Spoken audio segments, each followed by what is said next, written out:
BIFR actual में है क्या? सिक इंडस्ट्रियल कंपनीज के लिए एक बोर्ड हुआ करता था पहले, हम्म, जो कि अब खत्म हो चुका है। That act which we called SICA act that has been repealed after this IBC code जी। Came into force. तो ये एक्ट क्यों लाई गवर्नमेंट? इससे क्या फ़ायदा है? कई एक्ट्स हुआ करते थे डिफ़ॉल्टर्स को लेके, डिफ़ॉल्टर्स कंपनीज को लेके, उनकी रिकवरीज को लेके, और बैंक के एनपीएस काफ़ी बढ़ गए थे, और there were a number of acts, और बहुत ही ज़्यादा कंफ्यूजन था। तो इसीलिए एक कॉम्प्रहेंसिव कोड लाने की ज़रूरत महसूस हुई to address all these issues. इसीलिए 2016 में गवर्नमेंट ने एक ये कॉम्प्रहेंसिव कोड बनाया। कि आप इंजीनियर से इंसॉल्वेंसी प्रोफेशन में बने, तो इस ट्रांजेक्शन को आप कैसे देखते हैं? ज़्यादातर मेरा बैकग्राउंड स्ट्रेस्ड एसेट्स को हैंडल करने में ही था, इसीलिए मैंने आईबीसी जैसे ही आया मैं तुरंत इसमें आ गया। एज ए इंसॉल्वेंसी प्रोफेशनल आपकी दिनचर्या कैसे होती है? हर केस का एक टाइमलाइन हम लोगों ने पहले ही बनाया होता है, तो हमें डेली जाकर ये देखना होता है कि आज हमें कौन सी एक्टिविटी कंप्लीट करनी है। हर केस में इसी तरीके से हम लोग रिव्यू करके और उसी हिसाब से फिर एक्शन लेते हैं। IBC के आने से इंडस्ट्री बिजनेस पे और इंडियन इकोनॉमी में क्या असर पड़ा है? पहले ऐसा कोई किसी बिजनेसमैन को, प्रोमोटर्स को ऐसा डर नहीं हुआ करता था कि हम कितना भी बड़ा फ्रॉड कर लेंगे और हमें पकड़ नहीं पाएगी। लेकिन अब क्योंकि ये मालूम है अगर डिफ़ॉल्ट किया तो आपकी कंपनी भी जा सकती है। कंपनी क्यों बंद होती है? IBC क्या है?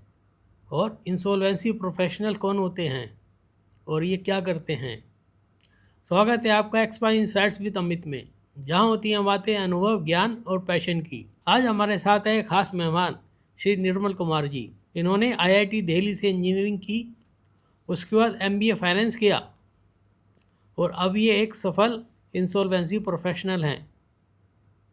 आज हम इनसे जानेंगे कि कंपनी अगर डिफ़ॉल्ट करती है तो क्या वो बंद हो जाती है। बने रहिए इस एपिसोड में, ये एक बहुत ही पावरफुल एपिसोड होने जा रहा है। आइए शुरू करते हैं। निर्मल जी नमस्कार। नमस्कार Amit ji, thank you for calling me in your expert insights with Amit podcast.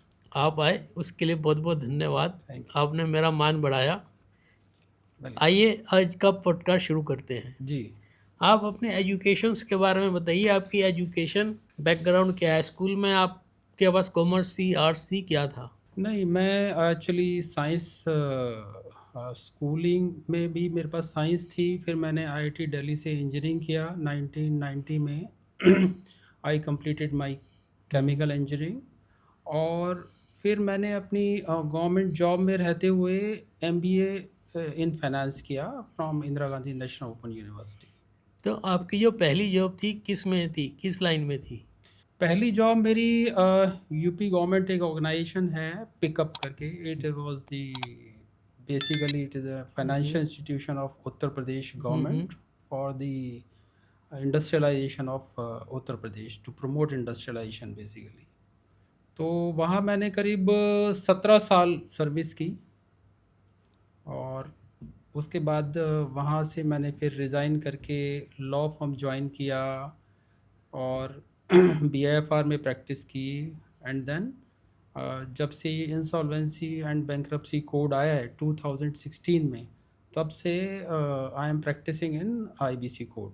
जैसे आपने कहा आपने BRC में काम किया, तो BRC एक्चुअल में है क्या? बीआरसी बीआईएफआर, हाँ, सॉरी, BIFR। बीआईएफआर एक सिक इंडस्ट्रियल कंपनीज के लिए एक बोर्ड हुआ करता था पहले, जो कि अब ख़त्म हो चुका है। That act which we called SICA act that has been repealed after this IBC code जी। Came into force. तो ये एक्ट क्यों लाई गवर्नमेंट? ये इससे क्या फ़ायदा है? देखिए, इस एक्ट को लाने की ज़रूरत इसलिए पड़ी क्योंकि आईबीसी का फुल फॉर्म जो है, मैं आपके ऑडियंस को बताना चाहूँगा। It is the full form is insolvency and bankruptcy code. It is basically a code. Code means it is a combination of different acts. तो ये कॉम्प्रहेंसिव एक कोड बनाया गवर्नमेंट ने। इसकी ज़रूरत भी इसलिए महसूस हुई क्योंकि इससे पहले कई एक्ट्स हुआ करते थे डिफ़ॉल्टर्स को लेके, डिफ़ॉल्टर्स कंपनीज़ को लेके, उनकी रिकवरीज़ को लेके, और बैंक के एनपीएस काफ़ी बढ़ गए थे, और रिकवरी के लिए नॉर्मली बैंक्स या फाइनेंशियल इंस्टीट्यूशंस केसेस फाइल करते थे सिविल कोर्ट्स में। There were a number of acts, और बहुत ही ज़्यादा कन्फ्यूज़न था। तो उसको लेके, और एनपीए लेवल भी बैंकिंग सेक्टर में बहुत ज़्यादा बढ़ गए थे, रेंजिंग फ्रॉम से 10 to 12% एवरेज बिफोर 2016। तो इसीलिए एक कॉम्प्रहेंसिव कोड लाने की ज़रूरत महसूस हुई to address all these issues. इसीलिए 2016 में गवर्नमेंट ने एक ये कॉम्प्रहेंसिव कोड बनाया है। मतलब कहने का मतलब ये है कि जितने भी एक्ट थे इंसॉल्वेंसी से रिलेटेड उन सबको कंबाइन करके कोड लिया है गवर्नमेंट। यस, आप ऐसा कह सकते हो। काफ़ी सारे जो एक्ट्स थे उनको रिप्लेस करके एक कॉम्प्रहेंसिव कोड आ गया है टू एड्रेस दिस और एक ट्रिब्यूनल भी गवर्नमेंट ने बनाया इसके लिए कोई? हाँ, इसके लिए आईबीसी कोड के अंदर ही प्रोविज़न किया गया कि इसको इम्प्लीमेंट करने के लिए नेशनल कंपनी लॉ ट्रिब्यूनल्स बनाए गए। आज की डेट में इंडिया के अंदर करीब 28 जगह एनसीएलटी बेंचेस काम कर रही हैं, जहाँ की ये केसेस फाइल होते हैं इंसॉल्वेंसी के, और वो एड्रेस किए जाते हैं। तो इससे फ़ायदा हुआ है जनरल पब्लिक को, फ़ायदा हुआ है मतलब बिजनेस कम्युनिटी को? मैं कहूँगा कि जितने भी स्टेक होल्डर्स इन्वॉल्व हैं हिंदुस्तान में, बिजनेस इंडस्ट्री, बिजनेस को लेके, बैंकिंग इंडस्ट्री में, सभी स्टेक होल्डर्स को काफ़ी फ़ायदा हुआ है। और हम लोगों ने ये भी ऑब्ज़र्व किया है कि आईबीसी रेजिम से पहले जो एनपीए लेवल बैंकिंग इंडस्ट्री में 10-12% हुआ करते थे, वो आज की डेट में रिड्यूस होके 5 to 6% के लेवल पर आ गए हैं। मतलब मोर देन 50% रिड्यूस हो गए हैं।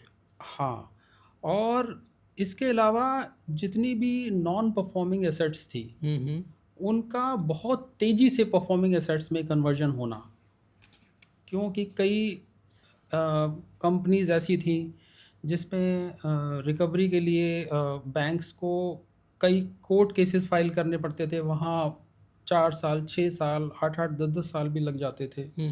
रिकवरीज भी नहीं होती थी, और कंपनीज में जो एसेट्स हैं वो भी स्टकअप रहती थी। लिक्विडेशन में भी बहुत टाइम लगता था। तो ये सब इश्यूज अब आईबीसी में आने के बाद it is a time bound process. जब कोई कंपनी इंसॉल्वेंट डिक्लेयर होती है एनसीएलटी के द्वारा, तो उसके बाद आप ये समझिए there is a prescribed time limit कि 270 डेज़ के अंदर इसका रिजोल्यूशन करना है आपको किसी भी तरीके से। तो इसीलिए एक तो टाइम बाउंड प्रोसेस हो गया, और थोड़ा प्रोसेस भी चेंज हुआ है। लोगों में बिजनेसेस को लेके, बिजनेसमैन को लेके, इंडस्ट्रियलिस्ट को लेके एक डर का माहौल भी हुआ है कि अगर हम डिफ़ॉल्ट करेंगे तो ये कंपनी हमारे हाथ से भी जा सकती है, क्योंकि इसमें ऐसे प्रोविजंस हैं कि कंपनी का मैनेजमेंट चेंज हो सकता है। अगर आपने क्रेडिटर्स का डिफ़ॉल्ट किया हुआ है and if you are not able to repay their debts, तो कंपनी प्रमोटर्स के हाथ से जा भी सकती है। तो इसमें एक तो बताइए कंपनी से क्या मतलब है? इसमें एलएलपी भी कन्वर्ट होती हैं या पार्टनरशिप फर्म जो अनरजिस्टर्ड हैं वो भी आ जाती हैं? क्या कौन सी एंटिटी इसमें कवर होती है? देखिए, आईबीसी कोड में तो प्रोविजंस सभी के लिए किया गया है। अगर किसी भी क्रेडिट कार्ड डिफ़ॉल्ट होता है, चाहे वो कंपनी हो, चाहे पार्टनरशिप फर्म हो, चाहे वो इंडिविजुअल्स हो, प्रोविजंस सबके लिए किया गया है। लेकिन फॉर द टाइम बीइंग जो एनसीएलटी में और जो नोटिफिकेशंस जारी हुआ है फॉर इम्प्लीमेंटेशन, वो सिर्फ कंपनीज़ के लिए हुआ है। तो अभी तो फ़िलहाल कंपनीज़ के ही केसेस डील किए जा रहे हैं एनसीएलटी में। बाकी जो प्रोविजंस पार्टनरशिप फर्म्स और इंडिविजुअल्स के हैं, उनके प्रोविजंस कोड में हैं, but which are yet to be notified with the government. जब वो नोटिफाई होंगे तो उनके इश्यूज़ भी एड्रेस किए जाएंगे। यानी एलएलपी अभी इसमें कवर नहीं होती? नहीं। तो यानी लिमिटेड कंपनी, लिस्टेड कंपनी या अनलिस्टेड, और एक प्राइवेट लिमिटेड कंपनी, Yes, ये इसमें they कवर are होती है। covered. तो इसमें ऐसा क्या है कि जल्दी से काम शुरू हो गया? कि लोगों को मतलब कंपनियों फैसले जल्दी जल्दी होने लगे, जो पहले लंबे लटक जाते थे? हाँ, क्योंकि आईबीसी रेजिम से पहले जितने भी एक्ट्स हुआ करते थे, किसी में इतना स्ट्रिक्ट टाइमलाइन ना तो डिफाइंड था, ना प्रिस्क्राइब्ड था, ना फॉलो होता था। और डिस्प्यूट्स होते थे, बहुत टाइम लगता था, सिविल कोर्ट्स होते थे, रिकवरी के लिए केसेस वहाँ फाइल होते थे। आईबीसी में स्ट्रिक्ट टाइमलाइन है कि अगर किसी कंपनी ने किसी क्रेडिट का डिफ़ॉल्ट किया है हम्म। और उस क्रेडिटर ने एनसीएलटी में एप्लीकेशन फाइल कर दी है और इट इज़ प्रूव्ड कि इनका डिफ़ॉल्ट है, तो वो केस एडमिट हो जाता है और एक इंसॉल्वेंसी प्रोफेशनल अपॉइंट हो जाता है who is acting as a court officer. और कोड और रेगुलेशंस में डिफाइंड है प्रोसीजर कि इंसॉल्वेंसी प्रोफेशनल को किस तरीके से फैसिलिटेट करना है फॉर चेंज ऑफ मैनेजमेंट।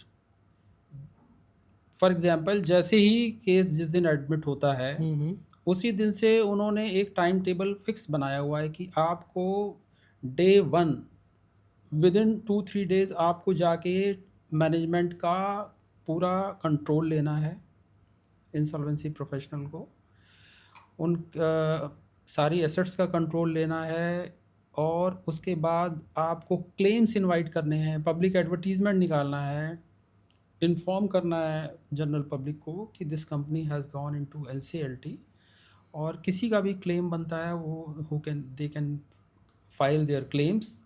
एक कमिटी गठित होती है, उसको हम बोलते हैं कमिटी ऑफ क्रेडिटर्स। वो फाइनेंशियल क्रेडिटर्स जितने भी उस कंपनी के होते हैं उसमें एक कमिटी बनती है, उसको शॉर्ट में हम लोग सीओसी बोलते हैं। सीओसी बनती है, सीओसी में को जो चेयर करता है वो इंसॉल्वेंसी प्रोफेशनल ही करता है। और उसके बाद वैल्यूएशंस होते हैं कंपनी के, और भी कई काम होते हैं और बिडिंग प्रोसेस शुरू होता है, जिससे कि फिर एडवर्टीजमेंट निकलता है प्रोस्पेक्टिव रिजोल्यूशन एप्लीकेंट्स के लिए कि जो भी कोई उसमें इंटरेस्टेड हो वो बिड लगाते हैं और बिड फिर फाइनल होती है, वो सीओसी से अप्रूवल होता है, उसके बाद वो एनसीएलटी में अप्रूवल के बाद that resolution plan is approved and एक तरीके से रिवाइवल इज सक्सेसफुल। यानी और अगर रिवाइवल किसी वजह से नहीं होता तो लिक्विडेशन प्रोसेस स्टार्ट होता है। तो इसीलिए ये टाइम बाउंड एक्सरसाइज है। एक इंसॉल्वेंसी प्रोफेशनल को टाइम बाउंड तरीके से ही काम करना होता है under the strict provision of supervision of NCLT. तो इसमें टाइम बाउंड का मतलब क्या है, कितना टाइम? जैसा मैंने बताया इसमें 270 डेज का टाइम पीरियड डिफाइंड है और विद इन दैट 270 पीरियड भी सारी चीज़ें डिफाइंड है कि कितने दिन में आपको पब्लिक एडवर्टीजमेंट निकालना है, कितने दिन में आपको क्लेम्स लोगों से इनवाइट करके और उनको आपको वेरीफाई करना है, कमिटी कितने दिन में बनानी है, उसके बाद बिड्स कितने दिन में इनवाइट करने हैं। तो सारा प्रोसेस बिल्कुल टाइम लाइंस के हिसाब से डिफाइंड है and insolvency professional is expected to complete the process strictly in a timeline manner. तो एक तरह से कह सकते हैं जब इंसॉल्वेंसी कोड जिस पे लागू हो जाता है, जो चला गया, तो उसका कंट्रोल सारा इंसॉल्वेंसी प्रोफेशनल पे हो जाता है। एक तरह से वो इनडायरेक्ट या डायरेक्टली ओनर हो जाता है कंपनी का। हाँ, you can say not the owner, but एक तरीके से आप बोल सकते हो कि he acts as a CEO of that company, क्योंकि management during this facilitation period of change of management 270 days का जो पीरियड मैंने बताया, उस पीरियड में उसको कंपनी के सारे एस्पेक्ट्स देखने हैं, कंपनी के एसेट्स भी उसको प्रिजर्व करनी है, अगर कंपनी रनिंग में है तो उसको as a going concern maintain करने की रिस्पॉन्सिबिलिटी भी उनको है।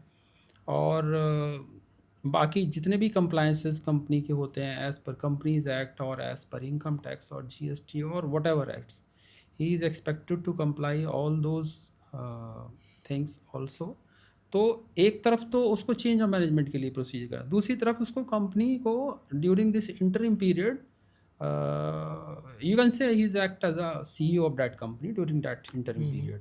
यानी इंसॉल्वेंसी प्रोफेशनल का एग्जैक्ट रोल क्या हो गया? कंपनी को कंट्रोल करके उसको प्रॉफिटेबल पोजीशन में लेके आना? नहीं, उसका रोल बेसिकली कंपनी को चलाना नहीं होता। जैसा मैंने बताया है कि insolvency professional acts as a court officer, पहली चीज़। और इंसॉल्वेंसी प्रोफेशनल के कई नॉमेनक्लेचर होते हैं depending upon the role which he is doing. क्योंकि जब इंसॉल्वेंसी में कंपनी जाती है तो पहले 1 महीने के लिए court appoint that insolvency professional as interim resolution professional, IRP।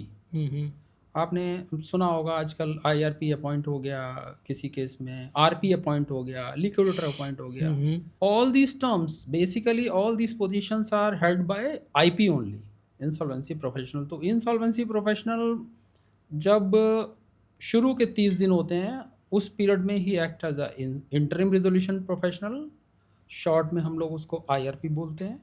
उसके बाद he acts as resolution professional, जो बाकी का पीरियड रहता है 270 डेज़ का। और अगर कंपनी सपोज वायबल नहीं है या उसके लिए कोई प्रपोजल नहीं आता और कोई दूसरा ऑप्शन नहीं है, alternate option for its revival, then the company goes for liquidation. तो लिक्विडेटर भी जो अपॉइंट होता है वो भी इंसॉल्वेंसी प्रोफेशनल ही होता है। बहुत रिस्पॉन्सिबिलिटी वाला काम है, बहुत दायित्व वाला काम है प्रोफेशनल इंसॉल्वेंसी का। बिल्कुल। तो इसके लिए आपको मैन पावर भी चाहिए होगी, तो वो मैन पावर कौन प्रोवाइड कराता है? गवर्नमेंट कराती है? कौन कराता है? क्योंकि एक आदमी अकेला तो सारा काम कर नहीं सकता। बिल्कुल ठीक कहा आपने। देखिए क्या है, जब इंसॉल्वेंसी प्रोफेशनल अपॉइंट होता है किसी भी कंपनी में एज IRP और RP, depending upon the company कि किस साइज़ की किस लेवल की कंपनी है, एक RP को IRP को पावर होती है कि he can appoint as many professionals as required to run the company as a going concern or for making compliances. He can appoint valuers, he can appoint specific professionals as per the requirement of the specific sector or the industry.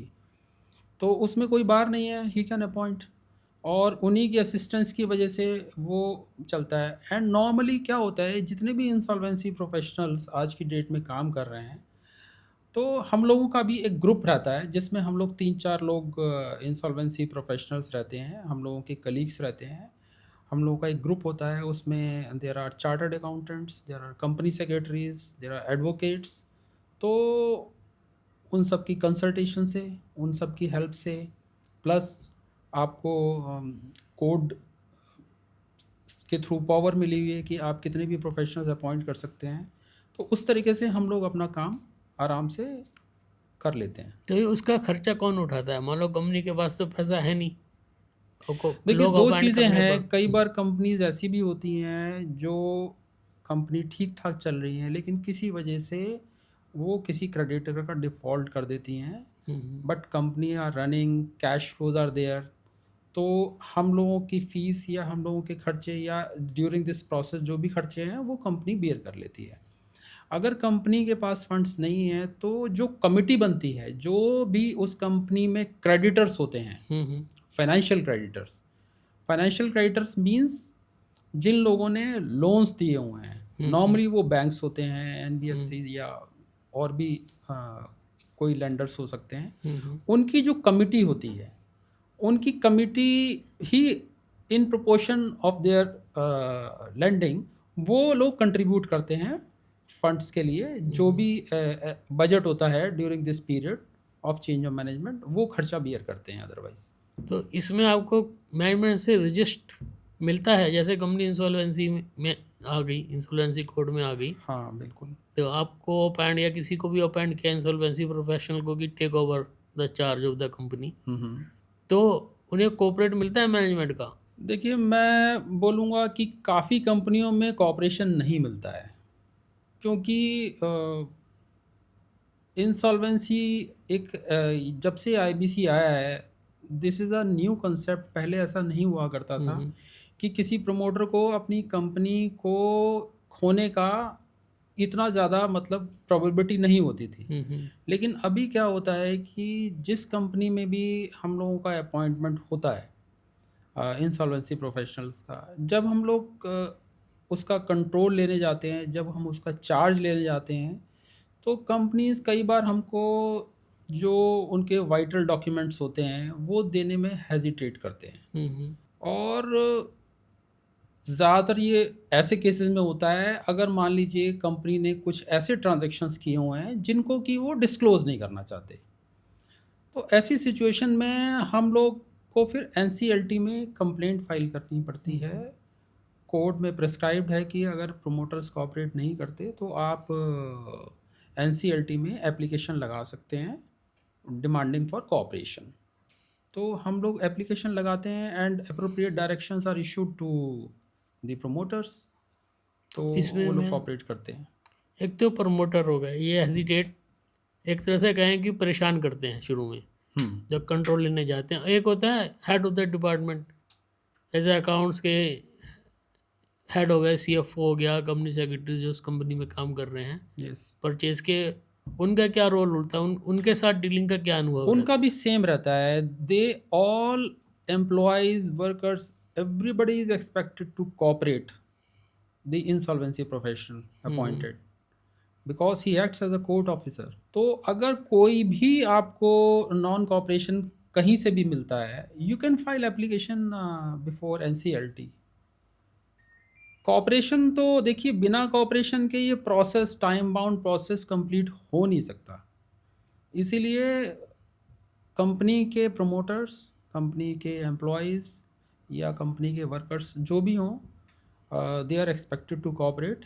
And in addition जितने भी other stakeholders हैं, may be government organisations, they are also expected to cooperate. Bankers are also expected to cooperate. All the stakeholders are expected to cooperate. इसमें government companies हैं वही cover हो जाती हैं IPC में। एक तो प्राइवेट सेक्टर की कंपनीज हैं, जैसे मैंने कंपनी फॉर्म कर ली, हाँ। चला रहा हूँ, डिफॉल्टर हो गया, क्रेडिटर्स को पैसे नहीं देने जा रहे, राइट। तो एक क्रेडिटर चला गया, भैया मुझे पैसे नहीं मिल रहे, हाँ। तो ट्रिब्यूनल ने एक्सेप्ट कर लिया और इंसॉल्वेंसी प्रोफेशनल अपॉइंट कर दिया।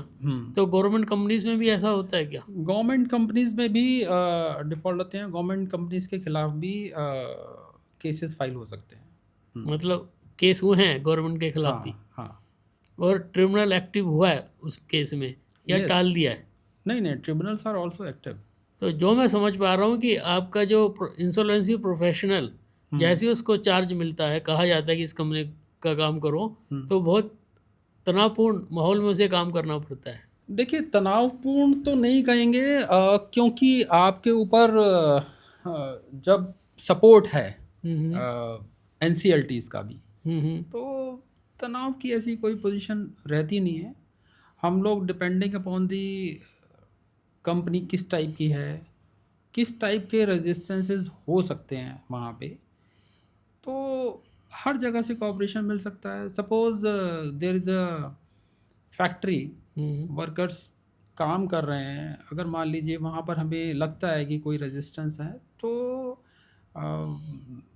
एज इंसॉल्वेंसी प्रोफेशनल जो डिस्ट्रिक्ट एडमिनिस्ट्रेशन होता है, डीएम और SSP, they are also expected to cooperate. आपको अगर हेल्प चाहिए तो you can seek their assistance also. तो जब सारी ऑर्गेनाइजेशंस आपके साथ हैं, गवर्नमेंट आपके साथ है, एनसीएलटी साथ है, तो ऐसी कोई टेंशन वाली बात होती नहीं है। And normally we conduct the process smoothly, कोई इसमें परेशानी नहीं आती। तो इसमें अधिकतर केस जो आते हैं तो रिवाइव हो जाती है या बंद होते हैं? मेजोरिटी में क्या रहता है? मान लो 100 केस आए तो देखिए, मेजॉरिटी में तो रिवाइव हो जाती हैं। हम्म। हाँ, लेकिन कुछ कंपनीज जिनका रिवाइवल बिल्कुल ही पॉसिबल नहीं है, वो लिक्विडेशन में भी जाती हैं। तो कोई ऐसा केस आपको फेस करना पड़ा कि कंपनी की रिवाइवल की संभावना नहीं थी, उसको बंद करना पड़ा, तो एम्प्लॉय जो है वो बेरोजगार हो गए, तो ऐसा केस आपने कोई हैंडल किया? नहीं, ऐसे कई केसेस होते हैं। और मैं आपको बताऊं, मैंने भी एक केस हैंडल किया था फरीदाबाद का। शुरू में 2017 में मैंने हैंडल किया था। उसमें जो गियर मैन्युफैक्चरिंग की एक कंपनी थी। लेकिन होता क्या है कि कंपनीज में नॉर्मली उसमें क्रोनिक डिफ़ॉल्टर थे वो, तो काफ़ी टाइम से डिफ़ॉल्ट चल रहा था। तो जो एम्प्लॉयज़ होते हैं और जो वर्कर्स होते हैं, उनको काफ़ी पहले से मालूम होता है कि भाई ये कंपनी शायद बंद होने वाली है, तो वो अपना अरेंजमेंट पहले ही कर लेते हैं। ये क्रोनिक डिफॉल्टर का मतलब? क्रोनिक डिफ़ॉल्टर का मतलब काफ़ी लंबे समय से अगर किसी कंपनी में डिफ़ॉल्ट चल रहा है, 2 साल से 3 साल से, वो कोशिश कर रहे हैं बैंक से बात करके, सपोज़ बैंक का डिफ़ॉल्ट है कि किसी तरीके से रीस्ट्रक्चरिंग हो जाए, सेटलमेंट, लेकिन बात नहीं हो पा रही है, तो जो लंबे टाइम तक डिफ़ॉल्ट होते हैं, हम उनको क्रोनिक डिफ़ॉल्टर्स बोलते हैं। तो काफ़ी लंबे टाइम से अगर कोई कंपनी सिक कंपनीज़ की कैटेगरीज में या इस तरीके से चल रही है, तो उसमें नॉर्मली वर्कर्स एम्प्लॉयज़ को पहले से इंडिकेशन लग जाता है कि अब यहाँ से या तो स्विच ओवर करें या कुछ और इंतज़ाम करें, क्योंकि ये बात बनने वाली नहीं है। और जिन कंपनीज़ में डिफ़ॉल्ट मान लीजिए 2-3 महीने का डिफ़ॉल्ट है या बहुत शॉर्ट डिफ़ॉल्ट है और उनको मालूम है कि डिफ़ॉल्ट क्लियर हो जाएगा, तो उनको एश्योरेंस रहती है कि भाई ये तो डिफ़ॉल्ट थोड़ा सा ही है, ये तो कोई दिक्कत वाली बात नहीं है। तो ऐसे ऐसे केसेस भी आते हैं। निर्मल जी, एक बात बताइए, जैसे एक कंपनी है, उसकी टर्नओवर 10 करोड़ है, वो क्रेडिटर की पेमेंट 1 करोड़ का वो डिफ़ॉल्ट कर गई, तो वो जा सकती है, उसको लेके जा सकते हैं ट्रिब्यूनल में? बिल्कुल लेके जा सकते हैं। तो इसमें एक्चुअली जो थ्रेशोल्ड लिमिट है केसेस फाइल होने की इंसॉल्वेंसी के लिए, वो 1 करोड़ है। 1 करोड़ अगर किसी भी कंपनी के जो क्रेडिटर्स हैं, अगर किसी का भी डिफ़ॉल्ट 1 करोड़ से ऊपर है, तो वो एनसीएलटी में केसेस फाइल कर सकते हैं। अच्छा, यहाँ मैं एक चीज़ और बताना चाहूँगा कि जो कंपनी के क्रेडिटर्स हैं, आईबीसी के हिसाब से मेनली 2 क्लासेस में क्रेडिटर्स को डिफाइन किया गया है।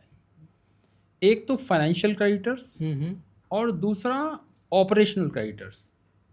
फाइनेंशियल क्रेडिटर्स यानी जिन लोगों ने कंपनीज को लोन्स दिए हुए हैं, फॉर एग्जांपल बैंक्स हो गए, फाइनेंशियल इंस्टीट्यूशंस हो गए, बैंक्स हो गए, या किसी और ने भी अगर लोन दिया हुआ है, उनको हम बोलेंगे फाइनेंशियल क्रेडिटर्स।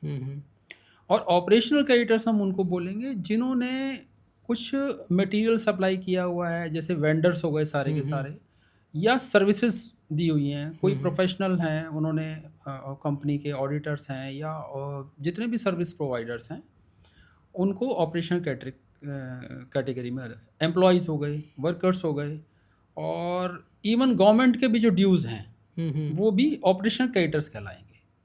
तो ये 2 कैटेगरीज में डिफ़ाइन किया गया है आईबीसी के हिसाब से।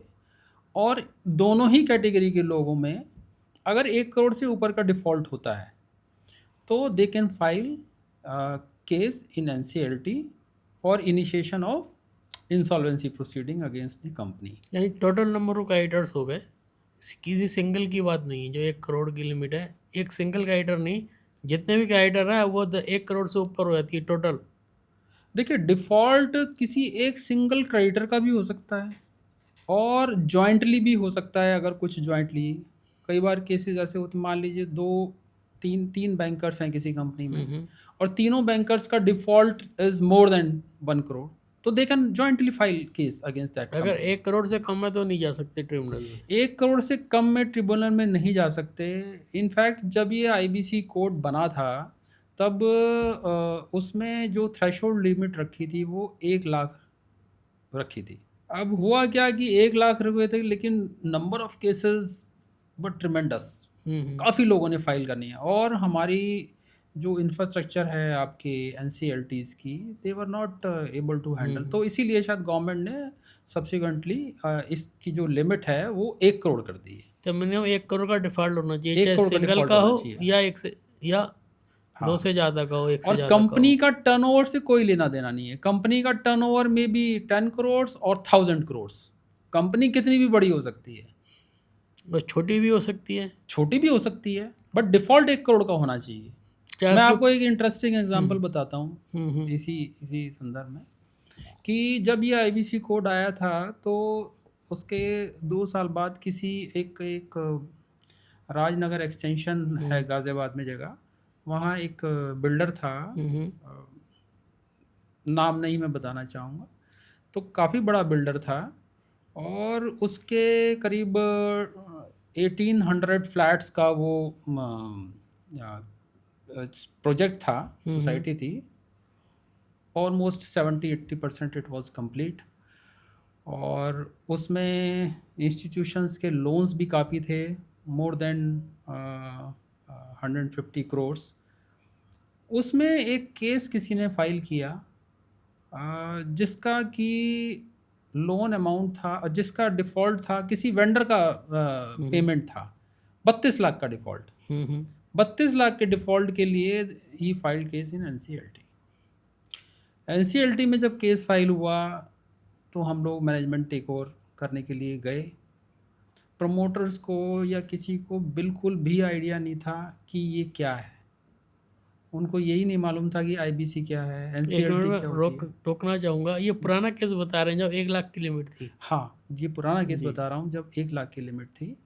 तो उनको हैरानी हुई फिर जब उनको उनके एडवोकेट्स वगैरह ने डिस्क्राइब किया कि साहब ये तो एनसीएलटी में केस गया एंड आपका चेंज ऑफ मैनेजमेंट तक हो सकता है, मतलब जी। इतना बड़ा काम भी हो सकता है। तो उनको लगा कि ये छोटे से डिफ़ॉल्ट के लिए हमारी कंपनी, इतनी बड़ी कंपनी चली जाएगी क्या? तो ये जो अवेयरनेस है, मैं आपको ये बताना चाहूँगा कि बहुत लोगों को अवेयरनेस भी नहीं थी। इवन आज की डेट में भी जब ये आपका 1 लाख 1 करोड़ से ऊपर का डिफ़ॉल्ट हो गया है, काफ़ी आपने देखा होगा काफ़ी लोगों को आईबीसी का या एनसीएलटी का आइडिया नहीं है। जब कोई केस फाइल हो जाता है और जब उसके रिपरकशन सामने आते हैं और जब उनको मालूम चलता है कि ये कंपनी ही यहाँ से जा सकती है, तब उनको एहसास होता है कि भाई ये तो मतलब it is a very serious matter. तो ये मैं आपको बता रहा था कि खाली 32 लाख के डिफ़ॉल्ट के लिए जब उनको पता चला तो उनके प्रमोटर्स वगैरह सब आए, उन्होंने बोला कि सर किसी भी तरीके से इस कंपनी को हमसे बाहर निकालिए। हमको बिल्कुल आइडिया नहीं था कि हमारी कंपनी इतनी बड़ी कंपनी और डिफ़ॉल्ट के लिए ये सब प्रोसेस भी शुरू हो सकता है।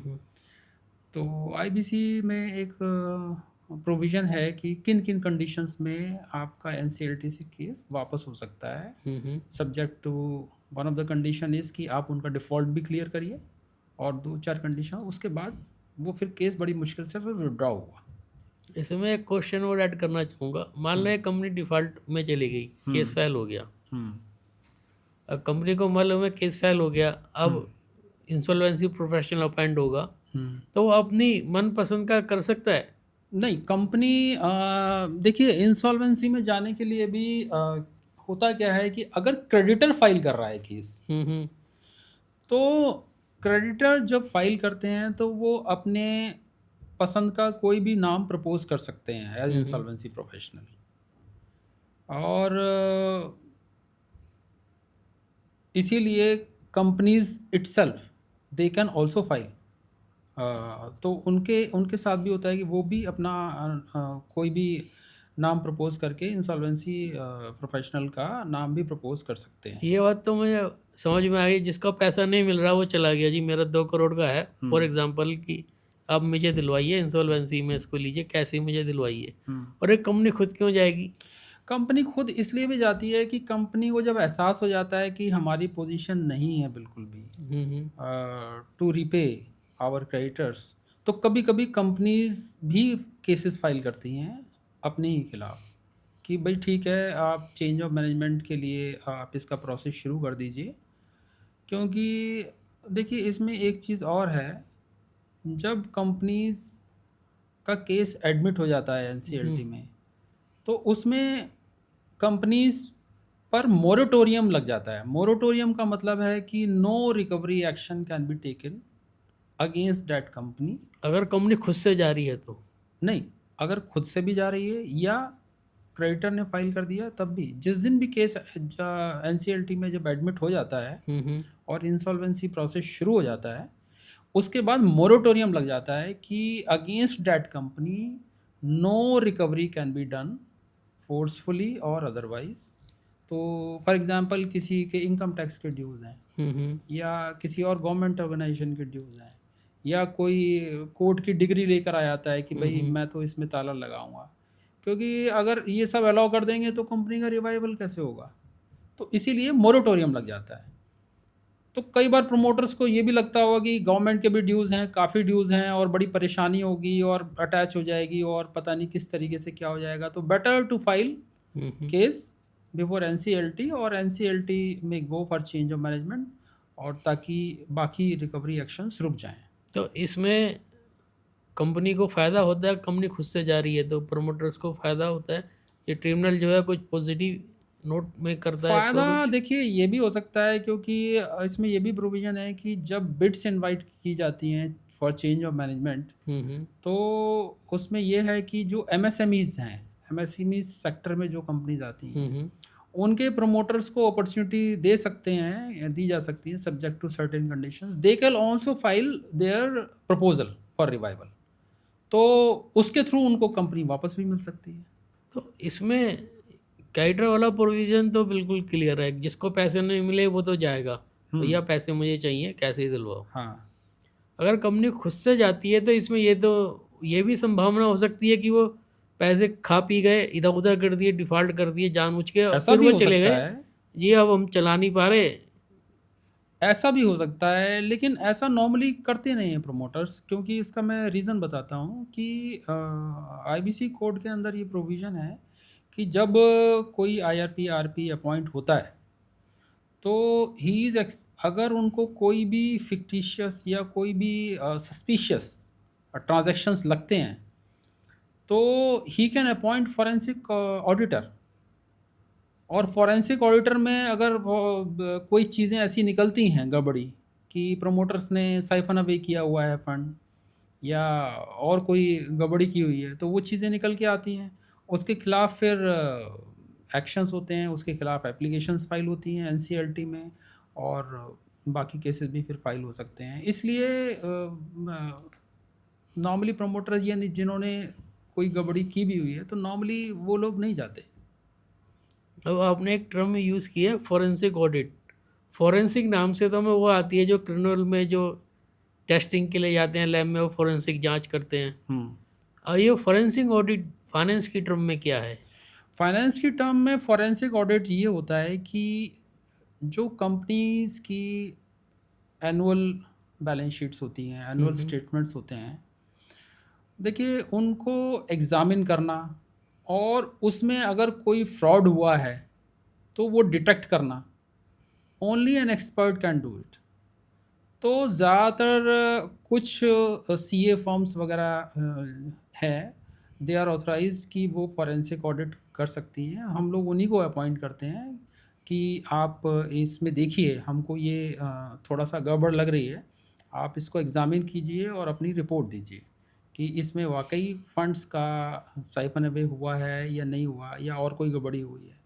कई बार अंडर वैल्यूड ट्रांजेक्शन्स होते हैं, प्रेफरेंशियल ट्रांजेक्शन्स होते हैं, तो इस तरीके के कुछ ट्रांजेक्शन्स हैं। इवन आईबीसी कोड में भी कुछ ट्रांजेक्शन्स तो डिफ़ाइन किए हों कि अगर इस तरीके के ट्रांजेक्शन्स होते हैं तो जो आरपी है या आईआरपी है और या इंसॉल्वेंसी प्रोफेशनल है, he is expected to go through it और प्रॉपर फॉरेंसिक ऑडिट उसे कराना चाहिए। ये प्रेफरेंशियल ट्रांजेक्शन का मतलब? प्रेफरेंशियल ट्रांजेक्शन्स मतलब मान लीजिए 4 क्रेडिटर्स ने कंपनी को लोन दिया हुआ है, ठीक है, तो आपको लोन वापस भी करना है। आपने किसी एक पर्टिकुलर पार्टी को फेवर करके उसी का लोन रिपे कर रहे हो at the cost of others, या ऐसा कुछ इस तरीके की किसी को प्रेफरेंस देना, तो वो प्रेफरेंस क्यों दी हुई है आपने, तो इस तरीके के ट्रांजेक्शन्स होते हैं। अब इसमें एक चीज़ हो रहा है, एक ड्यू डिलिजेंस होते हैं, हम देखते हैं ड्यू डिलिजेंस कंपनियां करवाती हैं। जो लोन दे रही हैं, तो जिस कंपनी को लोन दे रही हैं और ड्यू डिलिजेंस कराती हैं, इन्वेस्ट कर रही हैं किसी कंपनी में, वो ड्यू डिलिजेंस करवाती हैं उस कंपनी का। और एक फॉरेंसिक ऑडिट, ये सिमिलर टर्म है या डिफरेंस है बिल्कुल इनमें? नहीं, ड्यू डिलिजेंस तो देखिए जो भी करवाता है वो किसी एक खास पर्पस से करवाता है। तो ड्यू डिलिजेंस का मतलब तो ये हो गया कि बैंक्स ने लोन देना है किसी कंपनी को, तो उनके डॉक्यूमेंट्स उनको वेरीफाई करने हैं और उनको प्रॉपरली ड्यू डिलिजेंस करना है ताकि लोन उनको दिया जा सके। या हम जब बिड्स इनवाइट करते हैं, तो बिड्स इनवाइट करते हैं हम लोग कंपनीज के बारे में कुछ डिटेल्स शेयर करते हैं जो प्रोस्पेक्टिव बायर्स होते हैं, या उनको कहिए हम लोग अपनी टर्म में बोलते हैं प्रोस्पेक्टिव रेजोल्यूशन एप्लीकेंट्स। तो जो प्रोस्पेक्टिव रेजोल्यूशन एप्लीकेंट्स होते हैं उनको हम कंपनीज की डिटेल्स शेयर करते हैं। उसके अलावा they are expected to do the due diligence, कि वो अपना पब्लिक डोमेन में जो इन्फॉर्मेशन है या बाकी जो इन्फॉर्मेशन अवेलेबल है, या वो अपना प्रॉपर ड्यू डिलिजेंस करें ताकि कल की डेट में उनको दिक्कत ना आए। तो due diligence process is basically a verification process. जबकि फॉरेंसिक ऑडिट का मतलब ये होता है कि अगर कोई सस्पिशियस काम आपको लगता है कि प्रोमोटर्स ने कंपनी में गड़बड़ की है, स्टेक होल्डर्स का पैसा, पब्लिक का पैसा, बैंकर्स का पैसा जिस पर्पस के लिए दिया गया था उस पर्पस से नहीं लगा और कहीं डाइवर्ट कर दिया है, फॉरेंसिक ऑडिट नॉर्मली उन केसेस में करवाया जाता है। ये आईबीसी 2016 में आया था, आज 2025 है। हम्म तो आईबीसी के आने से इंडस्ट्री बिजनेस पे और इंडियन इकोनॉमिक्स पे, इकोनॉमी में क्या असर पड़ा है? देखिए बहुत पॉजिटिव फ़र्क पड़ा है, क्योंकि जैसा मैंने आपको बताया कि एनपीए लेवल बैंकिंग इंडस्ट्रीज़ के काफ़ी कम हुए हैं। और आपको मालूम है किसी भी इकॉनमी में अगर बैंकिंग इंडस्ट्री आपकी स्ट्रांग है और आपकी रिकवरीज अच्छी हैं, तभी नए बिजनेसेस को पैसा अवेलेबल होगा। जी। और तो सारा सिस्टम उसी हिसाब से चलता है मनी से। तो अगर आपके रिकवरीज अच्छी होंगी और ये प्रोसेसेस हैं, क्योंकि पहले क्या हुआ करता था कि लिटिगेशन में बहुत ज़्यादा केस हुआ करते थे। मैंने बताया कि number of acts were in force, और कई बार बड़ा कन्फ्यूज़न होता था। एक एक केसेस के लिए पता चला 3 अलग अलग 4 टाइप के कोर्ट्स में केसेस चल रहे हैं, and banks were not able to recover money. तो अब वो चीज़ जो नॉन परफॉर्मिंग एसेट्स थी उनकी रिकवरीज अच्छी हो रही हैं, तो परफॉर्मिंग एसेट्स में कन्वर्ट ज़्यादा हो रहे हैं। आज की डेट में एनपीएस कम है, तो डेफिनेटली इकॉनमी तो इम्प्रूव हुई है इसी से। और इसमें एक बात और है, इस एक्ट के आने से, इस कोड के आने से लोगों का विश्वास बढ़ा है इकोनॉमी में।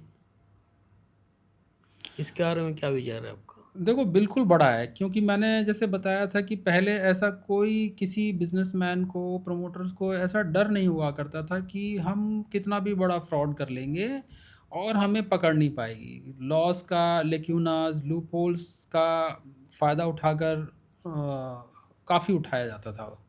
लेकिन अब क्योंकि ये मालूम है कि इवन अगर हमने डिफ़ॉल्ट भी किया तो कंपनी हमारे हाथ से जा सकती है।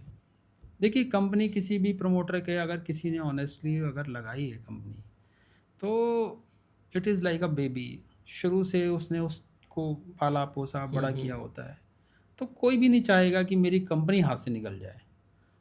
तो अगर कोई डिफ़ॉल्ट हुआ है और जेन्युइन रीज़न है और वायबिलिटी अच्छे से चेक करके बैंक्स ने भी लोन दिया हुआ है, तो ये सब अवेयरनेस देखिए आने से है क्या कि अब डिफ़ॉल्ट्स कम होंगे, या डिफ़ॉल्ट्स लोग कम करने की कोशिश करेंगे, डरेंगे इस चीज़ से कि नहीं अगर हमने डिफ़ॉल्ट किया तो हमारी कंपनी चली जाएगी। तो आप इसको एक तरीके से ये समझ लीजिए कि मैसेज है कंट्री को और बिजनेसेस को कि भाई अगर डिफ़ॉल्ट किया तो आपकी कंपनी भी जा सकती है। इसमें तो जो वो मतलब थोड़ा सा कॉन्शियस होंगे इस चीज़ को लेके और ऐसा नहीं करेंगे। पहले केसेस आपने सुना होगा, इतने बड़े बड़े डिफ़ॉल्ट करके और लोग भाग जाते थे, हाँ हाँ, और सालों तक जो है उनके डिफ़ॉल्ट्स चलते रहते थे, रिस्ट्रक्चरिंग चलती रहती थी, या मतलब और फैसिलिटीज़ मिलने के बाद भी वो लोग लोन रिपे नहीं करते थे। और तो लेकिन अब सिचुएशन ऐसी नहीं है। इसमें बिल्डर्स बहुत बदनाम हुए हैं, बिल्डर्स। बिल्कुल बिल्डर्स बदनाम हुए हैं। मैं देखिए कई रियल एस्टेट के प्रोजेक्ट्स हैंडल कर चुका हूँ, अभी भी कर रहा हूँ। एक बहुत रेप्यूटेड बिल्डर हैं, उनका एटीएस ग्रुप का एक केस मैं हैंडल कर रहा हूँ।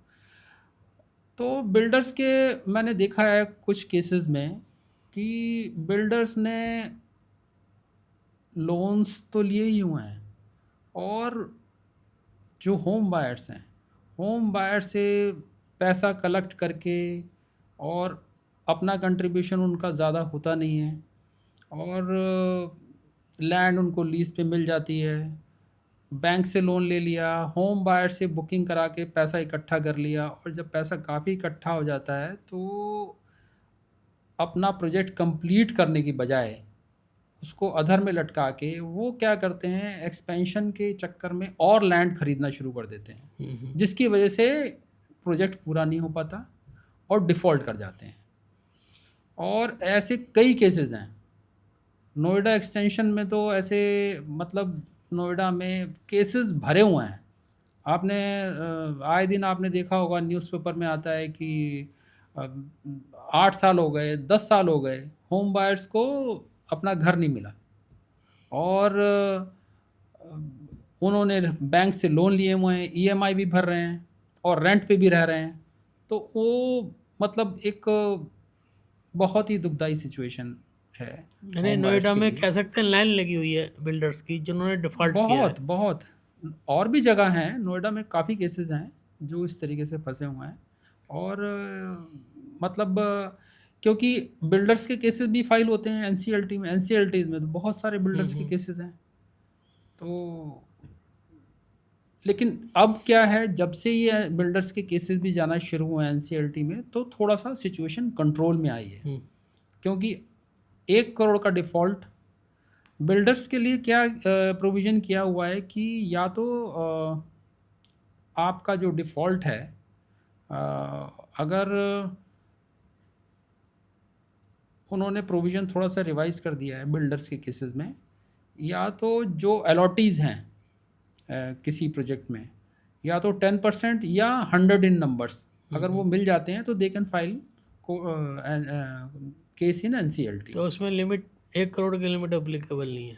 उसमें 1 करोड़ की लिमिट भी है, लेकिन ये कंडीशंस उन्होंने डाल दी है कि कम से कम आपके या तो 100 आपके होम बायर्स होने चाहिए, और या आपके 10% ऑफ द टोटल अलॉटीज होने चाहिए, तभी केस फाइल होगा। क्योंकि होता क्या था कि बहुत बड़े बड़े बिल्डर्स थे, और एक भी होम बायर का अगर 1 करोड़ से ऊपर डिफॉल्ट हो जाता तो केसेस ऐसे फाइल हो रहे थे। तो बाद में अमेंडमेंट लाया गया और ये नंबर्स को थोड़ा सा बढ़ा के, ताकि जो दूसरी तरफ जो स्टेक होल्डर हैं, मतलब प्रोमोटर्स हो गए, उनकी तरफ भी एक फेयरनेस अपनाते हुए ये नंबर्स को थोड़ा सा बढ़ाया गया।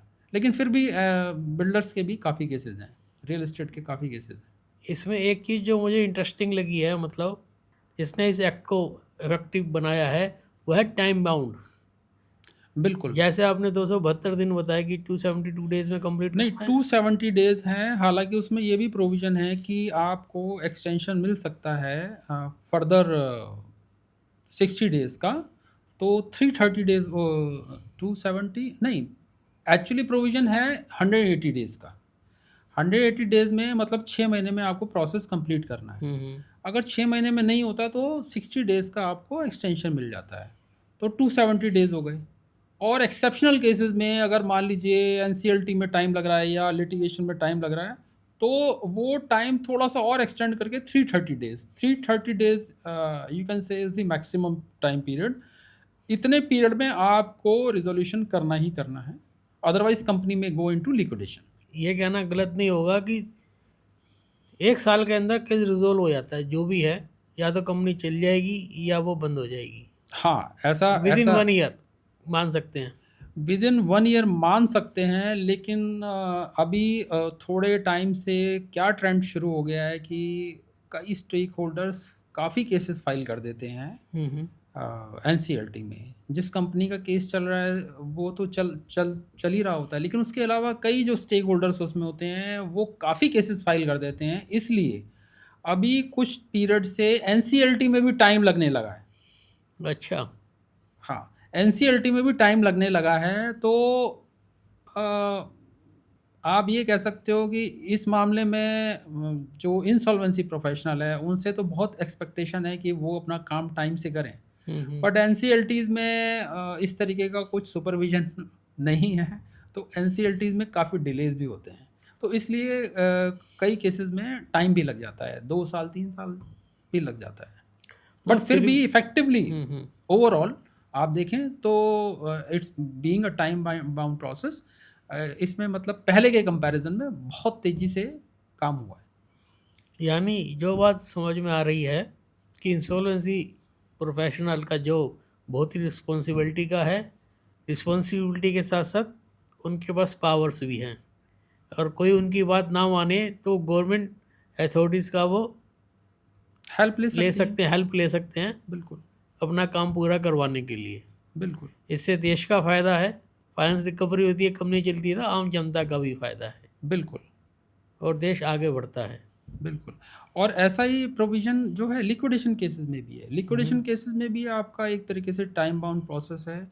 आपको जल्दी से जल्दी अ, उसमें से वैल्यू अनलॉक करनी है, मतलब जल्दी से जल्दी उन कंपनीज़ की एसेट्स आपको बेचनी है, और जो भी पैसा प्रोसीड्स आए वो आपको डिस्ट्रीब्यूट करना है, और डिसोल्यूशन के लिए एप्लीकेशन फाइल करनी है एनसीएलटी। और लिक्विडेशन में तो एक चीज़ और भी बहुत अच्छी है कि आप उसमें एक टाइम टेबल ऐसा डिफाइन किया हुआ है रेगुलेशंस में ही, कि अगर आपने बहुत जल्दी लिक्विडेशन प्रोसेस कंप्लीट कर दिया तो इन एडिशन टू फीस आपको इंसेंटिव भी मिलेगा। क्या तो बात है। इंसेंटिव भी उन्होंने टाइम पीरियड के हिसाब से और डिफाइन कर दिया है कि अगर आपने 6 महीने में कंप्लीट कर दिया तो आपको इन एडिशन टू फीस इतना इंसेंटिव मिलेगा, अगर आपने 1 साल के अंदर अंदर काम कर दिया तो ये भी एक बड़ी एनकरेजिंग चीज़ है to speed up the process.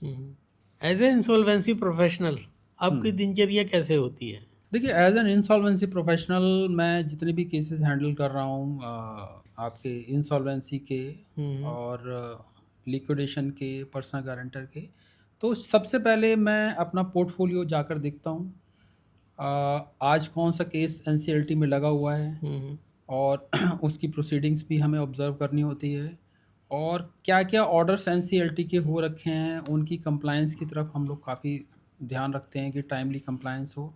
और जैसा कि मैंने बताया है कि it is a time bound process, तो हर केस का एक टाइमलाइन हम लोगों ने पहले ही बनाया होता है।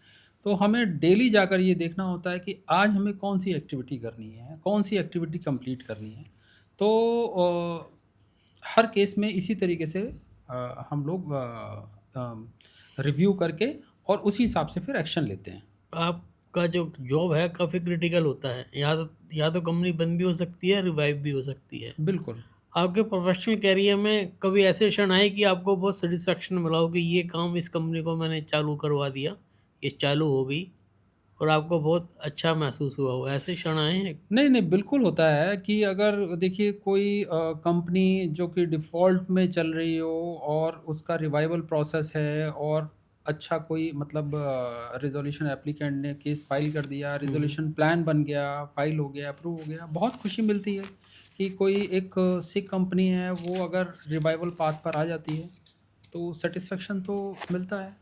और सेटिस्फेक्शन की बात खाली यही नहीं कि जब कंपनी सक्सेसफुली रिवाइव हुई है तभी सेटिस्फेक्शन, ये as a profession also I feel very satisfied, क्योंकि वैरायटी ऑफ केसेस हैं, चैलेंजिंग, हर कई तरीके की प्रॉब्लम्स आती हैं, हम लोग एक ब्रेनस्टॉर्मिंग करते हैं अगर कभी क्रिटिकल प्रॉब्लम्स आती हैं तो उनको सुलझाने में बहुत अच्छा लगता है और बहुत मज़ा भी आता है। ये इंसॉल्वेंसी प्रोफेशनल बनने के लिए क्या करना होता है? देखिए, इंसॉल्वेंसी प्रोफेशनल बनने के लिए जो क्राइटेरिया मेनली रखे हैं वो ये रखे हैं कि अ, एक तो एजुकेशनल क्वालिफिकेशन अगर किसी की अ, अगर कोई प्रोफेशन में है, सॉरी, प्रोफेशन से अगर एडवोकेट है या कंपनी सेक्रेटरी है या चार्टर्ड अकाउंटेंट है या सीएमए है, कॉस्ट एंड मैनेजमेंट अकाउंटेंट, तो अगर कोई इस प्रोफेशन में है तो उनका 10 इयर्स का प्रैक्टिसिंग एक्सपीरियंस चाहिए। जिनको प्रैक्टिसिंग एक्सपीरियंस है 10 इयर्स प्लस का, वो लोग एग्ज़ाम दे सकते हैं, एक एग्ज़ाम कंडक्ट होता है। इसके अलावा जो जिनकी और क्वालिफ़िकेशंस हैं, उनके लिए 15 इयर्स का मैनेजरियल एक्सपीरियंस का क्राइटेरिया रखा है कि अगर 15 इयर्स प्लस का मैनेजरियल एक्सपीरियंस है किसी को, वो लोग एग्ज़ाम दे सकते हैं। तो you have to qualify that exam, और उसके बाद एक 50 आवर्स की ट्रेनिंग होती है, and then you are registered as a insolvency professional. तो ये कह सकते हैं बड़ा चैलेंजिंग जॉब है और बड़ा एक्साइटिंग जॉब है और रिस्पॉन्सिबिलिटी से भरा हुआ है ये। बिल्कुल। चलिए अब अगला राउंड शुरू करते हैं। फटाफट रैपिड फायर क्वेश्चन, जल्दी पूछूंगा, को तुरंत जवाब देना, सोचना नहीं है, फटाफट जो ओहो, दिमाग में आए वो आपको ओके जवाब ओके। देना है। Major difference between insolvency professional और CEO of the company. You can say insolvency professional acts as an emergency CEO. Emergency CEO for a very short period. यानी सीधा सिंपल वर्ड में कहे तो emergency CEO. Emergency CEO, you can say emergency CEO. Biggest benefit given by the IBC code to the Indian system in one word या two words. Better recoveries, improvement in NPAs. MBA जो किया आपने, MBA आपके जीवन की life changing साबित हुई MBA करना आपके लिए? देखिए, MBA करने का फ़ायदा तो मुझे ज़रूर हुआ, लेकिन उससे भी ज़्यादा फ़ायदा मेरा जो एक्सपीरियंस था, उसका मेरे को बहुत ज़्यादा फ़ायदा हुआ। आप इंजीनियर से इंसॉल्वेंसी प्रोफेशनल बने, हम्म, तो इस ट्रांजेक्शन को आप कैसे देखते हैं? Luck by chance. देखिए, इंजीनियर्स, आपको मालूम होगा, इंजीनियर्स जो भी इंजीनियरिंग करते हैं, और बहुत ही कम लोग हैं, may be less than 10% who goes into core engineering. और जैसे जैसे लाइफ ले जाती है, वैसे वैसे करियर जो है लोग अपना चूज़ करते हैं। तो मेरा भी कुछ बैकग्राउंड ऐसा था पिकअप में, और फाइनेंशियल इंस्टीट्यूशन का बैकग्राउंड था, फिर लॉ का बैकग्राउंड था। ज़्यादातर मेरा बैकग्राउंड स्ट्रेस्ड एसेट्स को हैंडल करने में ही था, इसीलिए मैंने आईबीसी जैसे ही आया, मैं तुरंत इसमें आ गया। धन्यवाद निर्मल जी, आप आए, आपने बहुत ही अच्छी जानकारियाँ दी। इन जानकारियों से ज़रूर आम लोगों को फ़ायदा मिलेगा, हमारे व्यूअर्स को फ़ायदा होगा, उनकी उम्मीदें बढ़ेंगी, वो जानेंगे नई नई चीज़ों के बारे में, जान रहे होंगे। बिल्कुल, ये एक बहुत ही डायनेमिक और आगे आने वाले टाइम में मैं कहता हूँ कि